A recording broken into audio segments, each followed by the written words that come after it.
Hi friends, ఈరోజు నేను రొయ్యల కర్రీ చేస్తున్నాను. ఇంకెందుకు లేటు చూసేద్దాం.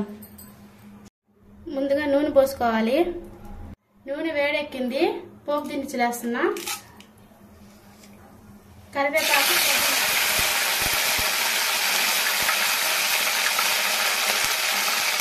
ఆనియన్,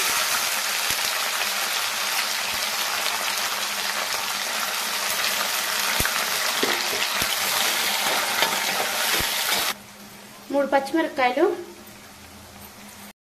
బాగా ఫ్రై అయిపోయింది. ఇప్పుడు అల్లం పేస్ట్ వేస్తున్నా 2 స్పూన్లు.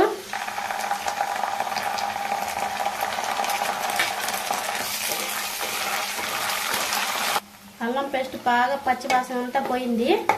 ఇంకా టమాటాలు వేస్తున్నా.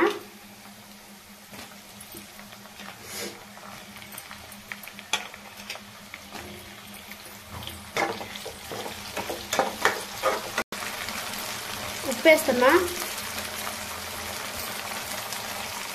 బాగా ఫ్రై చేసుకోవాలి.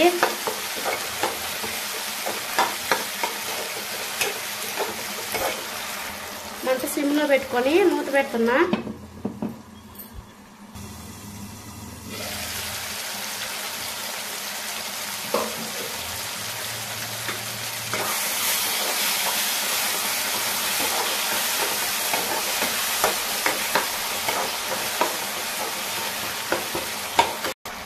టమాటాలు బాగా ఫ్రై అయిపోయినాయి. అడుగు మాడకుండా ఫ్రై చేసుకోవాలి. ఇప్పుడు 1 స్పూన్ పసుపు వేస్తున్నా. 3 స్పూన్ల కారం వేస్తున్నా. కారం ఎక్కువ తినేవాళ్ళంటే ఎక్కువ వేసుకోవచ్చు, ఇంకా తక్కువ తినేవాళ్ళంటే తక్కువ వేసుకోవచ్చు. బాగా ఫ్రై చేసుకోవాలి.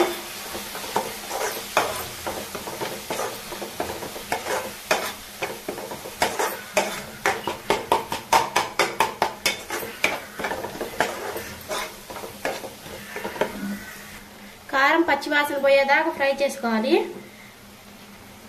ఇప్పుడు 1 స్పూన్ ధనియాల పొడి,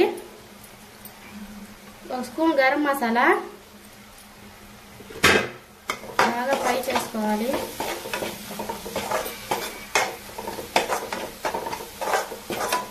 రొయ్యల కూర ఎంతమందికి ఇష్టమో కామెంట్ చేయండి. చాలా బాగుంటుంది. చపాతీలో బాగుంటుంది, అన్నమైనా బాగుంటుంది.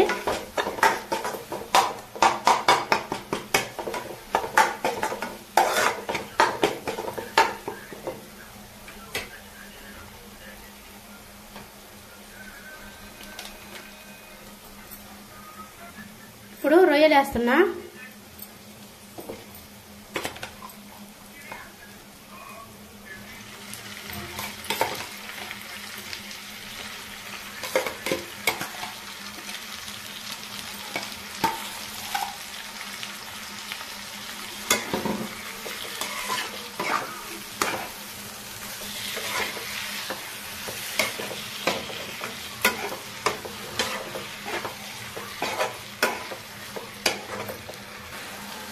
బాగా అటు ఇటు ఫ్రై చేసుకోవాలి. కారం బాగా కలిసేటట్టు రొయ్యలకి. కొంచెంసేపు మంట సిమ్లో పెట్టుకొని మూత పెట్టేసుకోవాలి.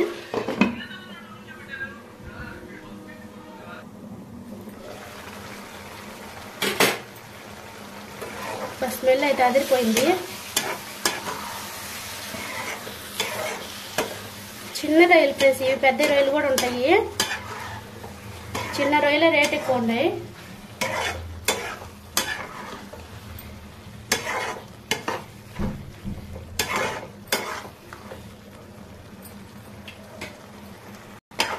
రొయ్యలు చిన్నవి కాబట్టి మరిన్ని నీళ్లు పోసుకోలేదు, కొంచెం పోస్తున్నా.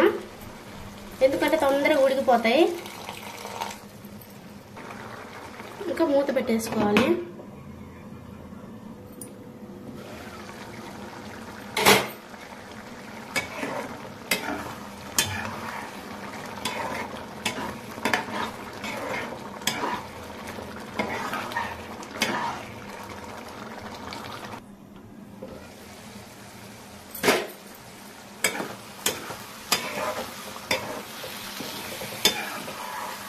వేడి వేడి రొయ్యల కర్రీ అయితే రెడీ అయిపోయింది.